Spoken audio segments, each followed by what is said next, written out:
बिस्मिल्लाहिर्रहमानिर्रहीम। ईद सईद गदीर की मुबारकबाद पेश करते हुए पैगम्बर अकरम सल्लल्लाहु अलैहि वसल्लम के खुतब गदीर का एक पहलू अर्ज़ करते हैं, जिसमें पैगम्बर अकरम ने हमारी ज़िम्मेदारियाँ मुअय्यन की हैं। पैगम्बर अकरम ने तवील खुतबे में 55 दफ़ा फरमाया, माशिरन नास, ए लोगो, इन्नी अदओहा इमामतन व विरासतन फी अकबी इला यौमिल क़ियामह।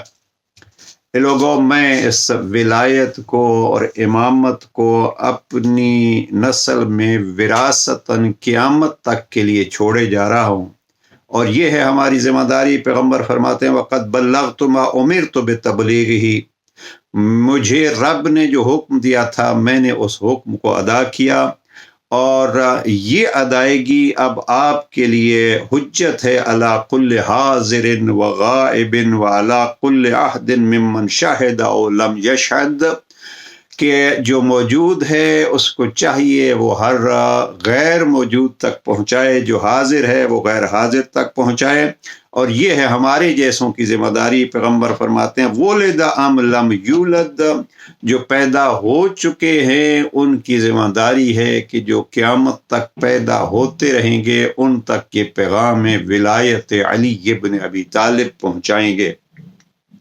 अब ये है जनाब पैगम्बर अकरम का फरमान। आइए अजीज़न, क्या हम इस फरीज़े को निभा रहे हैं? फ़कत ये हदीस सुना देना बहुत अजीम बात है, लेकिन हसरत है जनाब अमीरुल मोमिनीन की। नहजुल बलागा की हिकमत नंबर 147 में इमाम अपने सीने अक़दस की तरफ इशारा करके फरमाते, हा हुना ला इल्मन जम्मा, यहाँ इल्म का ख़त्म न होने वाला ख़जाना मौजूद है। काश कोई इसको उठाने वाला मिल जाता। मिला तो या वो अमीन नहीं था या वो ज़हीन नहीं था। आइए कलाम अली को आम करके हम पैगम्बर अकरम के इस फरमान को पूरा करें, या रसूलल्लाह, आपके भाई की विलायत का इजहार हम उनके कलाम को आम करके कर रहे हैं। क्या ये हमारे लिए एक चैलेंज नहीं है? ये किताब एक लुबनानी ईसाई जॉर्ज जुर्दाक तो नहजुल बलागा पे लिख लेता है, लेकिन मैं अली वलीउल्लाह पढ़ने वाला इसकी तरफ मुतवज्जे नहीं हूँ। परवरदिगार ईद गदीर के इन बाबरकत घड़ियों के सदक़े में कलाम अली की तरफ हमें तवज्जो की तौफीक नसीब फरमाए। फिर मुबारकबाद पेश करते हैं। वस्सलामु अलैकुम रहमतुल्लाह।